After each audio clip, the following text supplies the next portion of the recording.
Alright, welcome back guys. Michael here again. So we do have another upgrade going on today. I do have the part right here all the way from Tokyo, Japan, from Autoexe. So I'm going to go ahead and unbox this, pull it out, and show you guys what I got here. Alright, got everything moved there. So you got your nut here and here, along with the two on that side. And then two here and the two there.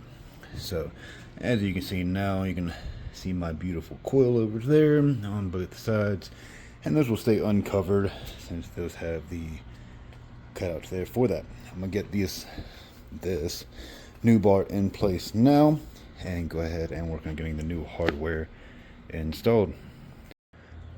Alright, so as I went to test fit it, yes, these brackets are really just for the OEM piece, so I have to remove the nuts here, so all on the top here, those three, and then that is actually what it bolts to instead of the bracket. So I have to do the same on this side here, so I have to disconnect these as well, and then get the strut tower brace in place there. Alright, we are all installed now. So I'll kind of go over with you what I found while installing. So as you see, I did remove the bracket right there on both sides. I was able to get that in place correctly. These two nuts are pretty easy to get to on this side. The one in the back here, not so much, especially with the supercharger here in the way. I did end up just using a ratchet here with a swivel and a 14 on an extension. I was able to kind of follow the bar here down to that nut. Like I said, I'm not sure if you would have that same issue without the supercharger or not, but that's how I got to that one. This side, not as bad. Obviously these two, very easy. Again, on that back side there, I just used that same setup since I had it put together. Made it pretty easy to get back to it. Again, just following the line down from the bar to it. Backside here, pretty self-explanatory. I did put the bottom sides in first, and I just used my 12mm wrench there.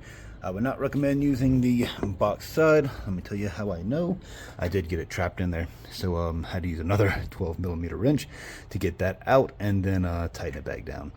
So after I tightened those, I went ahead and tightened the top sides here, and then just came back down and verified that these were still snug on the bottom. So it is all installed now. As you can see, I can still adjust the dampening on my shocks there on both sides.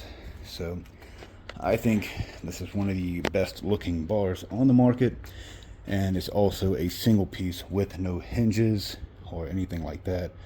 So it is the most stable bar in my opinion, and it does go over my supercharger, which is a plus for me, obviously.